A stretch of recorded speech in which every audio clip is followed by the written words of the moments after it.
Assalamualaikum warahmatullahi wabarakatuh. Sahabat Geologi TV dimanapun Anda berada, khususnya di wilayah Ciayu Kuning. Kali ini kami akan memaparkan salah satu situs budaya atau situs sejarah yang ada di kota Cirebon, yaitu situs Taman Gua Sunyaragi. Pasti di antara teman-teman, sahabat-sahabat mengetahui atau pernah mendengar situs ini, bahkan mungkin belum pernah ke sana lebih dari sekali atau dua kali. Tapi kali ini kami akan menyampaikan betapa kekayaan budaya atau sejarah Cirebon ini sangat dikagumi. Mulai dikenal tidak hanya oleh warga Cirebon, tapi banyak sekali warga luar Cirebon, bahkan luar pulau atau mancanegara yang justru sangat mengagumi, takjub pada keunikan atau nilai sejarah dari Gua Sunyaragi ini. Untuk itu, seperti kita ketahui, di Gua Sunyaragi ini banyak sekali yang bisa ditemukan, mulai dari bangunannya atau bahan material yang dijadikan untuk Gua Sunyaragi ini.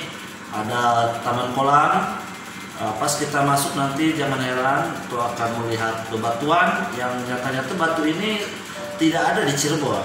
Kenapa? Karena ini konon batu yang dijadikan bahan atau material dari Gua Sunyaragi ini adalah batu karang. Kalau orang Cirebon makanya disebut wadas, batu wadas.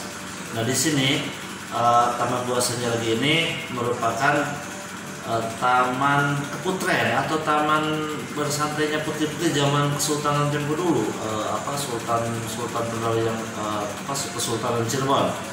Nah, di sini yang paling utama, yang pertama kaitan dengan Gua Sunyaragi ini, yang pertama ada ada mitos. Yang pertama, kalau ada batu di tengahnya itu, nanti kita akan tahu persis ada batu atau tugu berupa batu. Itu mitosnya nggak boleh disentuh sama perawan tingting atau perawan apa. Karena itu mitosnya bisa jadi jomblo atau tidak akan menikah. Nah, berhati-hati, tapi nanti akan dipaparkan sebenarnya seperti apa sih dari sisi nanti akan kita lihat sendiri. Terus yang kedua itu ada gua yang diyakini orang-orang sakti zaman dulu itu menjadi pintu untuk sampai ke Madinah sama Mekah. Walau alam bisawab. Tapi ini sangat menarik sekali. Lebih lengkapnya kita simak bersama.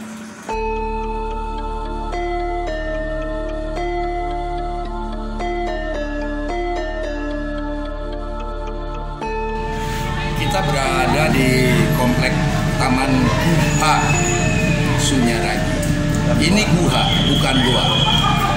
Definisinya kalau gua itu alam, kalau gua itu buatan. Hanya tata bahasa Indonesia, huruf H diapit huruf itu hampir tidak terdengar. Tahu, kan dari tahu. Ini gua, dari lafal gua, iya kan? Nah, ini sebenarnya adalah Taman Kaputren, yang nama aslinya Taman Kaputren Panyepi Ingraga. Kita menggunakan kearifan lokal. Taman Kaputren itu tempat bermain keluarga kesultanan putra putri. Panyepi Ingraga karena konsepnya kita menggunakan kearifan lokal. Kalau Panyepi Ingraga itu menurut kita sebetulnya bertapa, ya kan? Cuma kalau bertapa kan kalimat itu milik saudara-saudara kita umat Hindu. Panyepi Ingraga di sini adalah itikaf atau bertawasul, diuji keimanan kita. Ya. Nah, Taman Kaputren Panyepi Ingraga yang kita kenal sekarang Gua Sunyaragi itu aslinya berada di tengah danau Segara Amparan Jati. Segara itu sungai besar, Amparan Jati karena sekelilingnya hutan jati. Ini dibangun sebagai Taman Kaputren pengganti. Sebagai Taman Kaputren pengganti setelah Taman Kaputren Nurgiri Saptarengga itu berubah fungsi menjadi pesarean setelah wafatnya Syekh Syarif Hidayatullah yang kita kenal sekarang adalah makamnya Sunan Gunung Jati. Itu konon dulunya adalah Taman Kapukren. Secara praktis, setelah tempat itu dijadikan makam, tidak punya tempat bermain. Atas usulan dari Pangeran Kertasari, Raden Sepat, Syekh Bucu, Pangeran Wisanggeni, kemudian ditemukan sebuah tempat yang kemudian di tahun 1648 dikatakan oleh Belanda, dalam bahasa Belanda itu Waterkasteel, artinya Istana Tengah Danau, membangun, di mana arsiteknya adalah Panembahan Losari yang didukung oleh Raden Sepat, salah seorang arsitek keturunan Demak dari Mataram. Itu kalau kita mengacu pada Candra Sangkala, Candra bulan, Sangkala itu waktu yang menunjukkan bulan dan kapan, tahun berapa Gua Sunyaragi ini dibangun, itu ada Candra Sangkala yang dilambangkan dengan Garuda dililit ular, itu berbunyi Bujangga Ratu Oba Ing Bumi. Bujangga 8, Ratu 1, Oba Ing Bumi 51, 8151. Cuma kalau Candra Sangkala dibacanya terbalik. Bukan 8151 tapi 1518. Selisih tahun Jawa dengan tahun internasional 78 tahun. Artinya menunjukkan tahun 1596. Pada waktu tahun itu yang menjadi sultan di Cirebon adalah Pangeran Raja Adipati Zainal Arifin, putra Sunan Gunung Jati dari Permaisuri keturunan Demak, Nyai Mas Tepasari. Ya, artinya pertama kali digunakan. Kenapa? Karena ada yang mengacu Candra Sangkala lain yang berbunyi Gajah Depa Tirtalinui, itu kalau diurutkan itu menunjukkan tahun 1586. Nah, di dalam catatan Syekh Syarif Hidayatullah konon wafatnya tahun 1586. Jadi proses pembangunannya lama. Salah satu yang memakan waktu adalah mendatangkan material batu karang dari pantai selatan. Konon di dalam pitutur dan catatan bahwa material batu karang yang digunakan di Sunyaragi ini menggunakan batu karang yang diambil dari pantai selatan, artinya Mataram, karena ada kaitan Kesultanan Cirebon dengan Mataram. Ya kan? Kenapa? Nyai Mas Tepasari, salah satu istri Sunan Gunung Jati, itu Demak, artinya ke Mataram. Tuh, ya. Cuma orang Cirebon tidak mengenal bahwa itu batu karang, artinya batu wadas atau cadas, yang kemudian dibentuk oleh Panembahan Losari karena beliau seorang seniman, menjadi sebuah motif batik yang nama asli motif batik itu wadasan. Motif batik batasan sekarang ini tidak begitu dikenal, lebih identik dengan Megamendung yang maknanya gantungkan cita-citamu setinggi langit. Ada dua mitos yang berkembang yang kenceng di Gua Sunyaragi. Yang pertama, mitos tentang patung Perawan Sunti. Ya kan?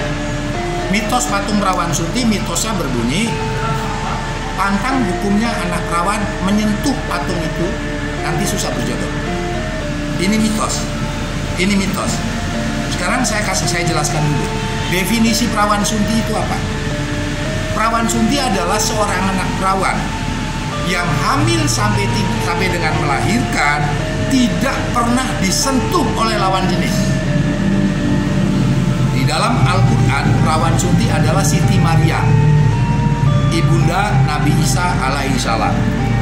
Menurut saudara-saudara kita umat Kristiani, Perawan Sunti adalah Bunda Suci Maria, ibunda Yesus Kristus. Ya. Cirebon punya catatan Perawan Sunti. Siapa? Putri Ongtin.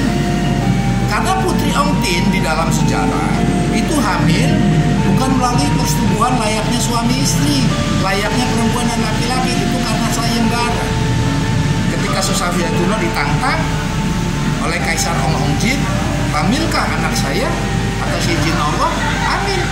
Nah inilah awal mula cikal bakal kedatangan masuknya para saudara-saudara kita yang akhirnya sekarang turun-temurun dari Cina. Ya, tuh. Orang tua zaman dulu kalau memberikan nasihat ke anaknya itu dengan mitos. Contoh, jangan duduk di tengah pintu, nanti laparannya balik lagi. Sebetulnya itu nasihat, karena pintu itu tempat orang lewat. Jangan makan sambil berdiri kayak kuda. Ya kalau makan sambil berdiri kayak kuda, standing party berarti kuda semua. Itu maknanya kalau orang zaman dulu makan sehari sekali, ditakar pakai daun. Takut makan sambil berdiri, kepleset, tersenggol, tumpah, nggak makan itu orang. Nah, makna mitos perawan surti itu maksudnya kalau kau hamil, kalau kau melahirkan, harus jelas siapa suami dan bapak daripada anak itu. Di dalam catatan 1604, patung perawan surti itu tertanam di depan pintu masuk Gua Petak. Itu yang pertama. Yang kedua berada di komplek Gua Argajumut. Lorong Mekah Medina, ruang Mekah Medina, ruang Tiongkok Gunung Jati.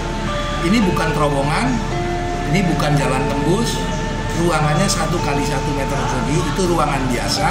Itu sebetulnya sebuah makna filosofi. Makna yang pertama, kalau orang Cirebon memperdalam agama Islam sesuai dengan rukun Islam yang kelima, naik haji ke tanah suci, pasti kiblatnya Mekah Medina. Kenapa? Baitullah di Mekah, makam Rasulullah di Madinah. Itu yang pertama. Lorong Tiongkok Gunung Jati, bukan rahasia umum. Peribahasa mengatakan tuntutlah ilmu ke negeri Cina. Ilmu dunia, ekonomi, kedokteran, kesehatan, Cina dikenal. Dalam peribahasanya tuntutlah ilmu ke negeri Cina. Kok ada Gunung Jati? Kalau orang Cirebon mau belajar agama, ya ke Gunung Jati. Karena pada waktu itu pesantren baru cuma ada satu, yaitu di Gunung Jati. Itu makna pertama. Makna yang kedua, dua bangsa inilah yang meramaikan dan membesarkan Cirebon dari Caruban, dari percampuran suku bangsa. Bangsa dari Arab, zaman dulu orang tidak mengenal Timur Tengah, taunya Arab. Dan dari Cina, orang tidak mengenal Korea, tidak mengenal Taiwan, tidak mengenal Jepang, taunya Cina. Ya kan? Ini terbukti sampai sekarang ini para wisatawan, para orang yang berkunjung ke Cirebon seakan-akan belum lengkap kalau ke Cirebon belum makan empal gentong, belum makan nasi jamblang, belum makan nasi lengko. Padahal itu semua bukan makanan asli, itu makanan khas. Yang konon di dalam catatan, kalau yang hewani itu pasti bikinan saudara-saudara kita dari Arab. Yang kalau nabati itu pasti dari saudara-saudara kita Cina, seperti tahu gejrot, nasi lengko, nasi jamblang. Itu gambaran yang ada tentang mitos lorong bawah tanah. Sebetulnya bukan lorong bawah tanah, itu ruangan biasa. Hanya mungkin saja itu pernah terjadi karena leluhur kita dulu Habibullah kan, ya kan? Artinya orang yang sangat disayang Allah dengan kesungguhan ibadahnya. Bisa saja bukan rahasia umum atau orang Cirebon ngaji sepi, ilmu sepi angin, ya kan? Dengan mengucap Bismillah, dia bisa kemana? Sekali lagi karena Habibullah.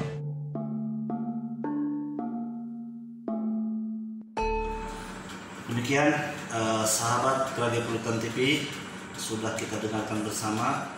Jujur tadi selama mengikuti saya terkagum-kagum, takjub seperti teman-teman kita yang lain, karena ini satu kekayaan budaya, kekayaan sejarah yang tentunya harus dipelihara oleh kita bersama.